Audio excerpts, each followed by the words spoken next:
Hi అండి, నమస్తే. Welcome back to studios మన ఇంటి వంట. ఈరోజు మన ఛానల్లో సింపుల్ అండ్ ఈజీ రవ్వ లడ్డు ఎలా తయారు చేసుకోవాలో చూద్దామండి. ముందుగా 2 స్పూన్లు నెయ్యి వేసుకుని అందులో కిస్మిస్, జీడిపప్పు ఫ్రై చేసుకుని పక్కన పెట్టుకోవాలండి. తర్వాత నేను ఇక్కడ అదే కడాయిలో ఒక బౌల్ కరాచీ నూనె తీసుకున్నానండి. ఈ కరాచీ నూనె సిమ్లో పెట్టుకుని బాగా ఫ్రై చేసుకోవాలండి. బాగా బ్రౌన్గా ఫ్రై చేసుకోకూడదు, లైట్గా ఫ్రై చేసుకుని పచ్చి వాసన పోయేంతవరకు ఫ్రై చేసుకుంటే సరిపోతుంది అనమాట అండి. ఈ విధంగా సిమ్లో పెట్టుకుని ఫ్రై చేసుకున్నాం అనమాట.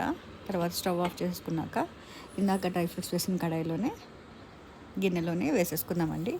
ఒక బౌల్ కరాచీ నూకకి ఫ్రై చేసాం కదా, ఒక బౌల్ షుగర్ వేసేసుకుని మిక్స్ చేసుకుందాం. కొంచెం లైట్గా చల్లారాలండి, అప్పుడు మనం లడ్డు చేసుకోవడానికి ఈజీగా ఉంటుంది.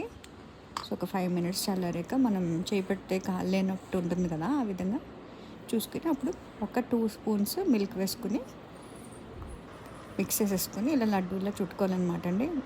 మిల్క్ ఎక్కువ పడదండి, బాయిల్డ్ మిల్క్ చల్లారిగా వేసుకోవాలి. ఒక 2 స్పూన్స్ పడుతుంది అంతే. సో విధంగా మిక్స్ చేసేసుకొని మనం రవ్వ లడ్డు చేసుకోవచ్చండి. సో అంతేనండి, చాలా సింపుల్ అండ్ ఈజీ. రవ్వ లడ్డు రెడీ అయిపోయినట్టే మనకి. మీరు కూడా ట్రై చేసి మీకు ఎలా వచ్చినది కామెంట్ సెక్షన్లో పెట్టండి. స్టే ట్యూన్డ్ అట్ స్టూడియోస్ మన ఇంటి వంట for more recipes. Thank you so much. Click by bell icon for updates.